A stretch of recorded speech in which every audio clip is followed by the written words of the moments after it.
What's going on, guys? JT here and welcome back to the channel. Yesterday marked another controversial closure at Walt Disney World, this one taking place at the Magic Kingdom as we officially said goodbye to the Rivers of America, Tom Sawyer's Island, and of course the Liberty Bell.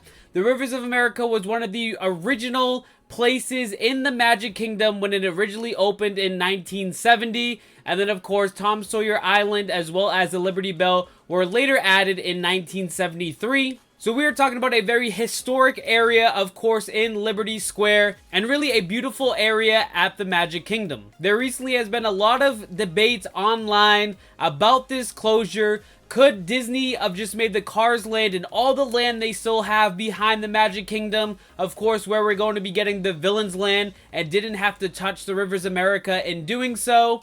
A lot of people have fought back saying, you know, no one really goes to Tom Sawyer's Island or rides the Liberty Bell anyway, so just get rid of it and add something people would love. And of course, the IP of Cars is massive, and it's been a big success at Disneyland. For me, when this first got announced, I was all about the Cars Land. I personally love Cars and think that they can do an incredible job adding it into Frontierland over there, and especially with the concept images we saw, I really think that this can be an amazing land coming to the Magic Kingdom. But as I've thought about it over the past couple of weeks, it really is sad that the Rivers of America will be leaving us, as it was such a beautiful spot to grab a snack, watch the Liberty Bell kind of go by. Of course, the classic horn that came from the bell was awesome. And then, of course, if you wanted to go for a ride or maybe check out Tom Sawyer's Island, you could kind of do so with very limited wait times. And it really was just a very beautiful and scenic part of the Magic Kingdom, away from all the craziness and madness of the kids running around,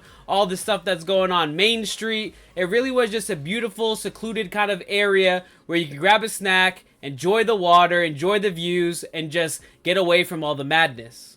At the same time, though, I am still very excited for Cars Land and still believe, based on the new concept images, that it can bring a lot of what the Rivers of America gave to the park. With the different waterfalls and whatnot that we saw in this concept image, I still think it could be a beautiful area of the park. We're still going to have water over there, and I think that it's still going to bring kind of that beauty, the scenic theming that we've seen so far in these images, while also giving us two brand new rides and one really fun off-roading ride for all ages. But this is now back-to-back controversial closes. Of course, we just lost Muppets Vision in the Hollywood studios, so I know a lot of people are starting to take a look at some of their favorite older attractions, whether it's something like the Small World or even Liberty Square itself, and asking, well, is that really untouchable at this point with all the different changes and older things that they have taken down to bring in some new stuff? For me, I'm always about the innovation and bringing new ideas and lands to the parks.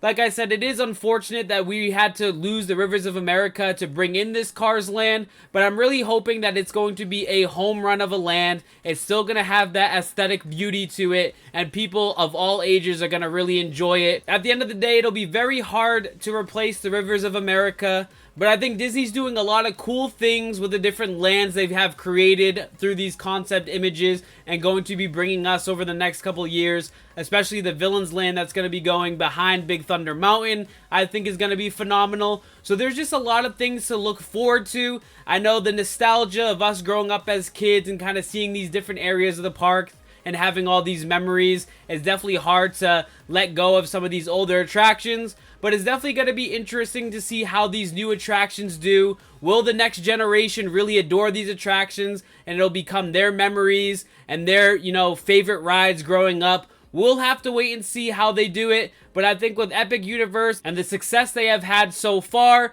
is really going to push boundaries, and I think Disney is going to knock out these beautiful new lands that everyone's going to be happy that they closed some older stuff to bring in some new stuff. But in the comment section below, guys, I know it's a lot of controversy around this one. Let me know your thoughts on the news, and as always, make sure you smash that like button, subscribe to the channel if you are new, and we'll catch you guys in the next video. Peace.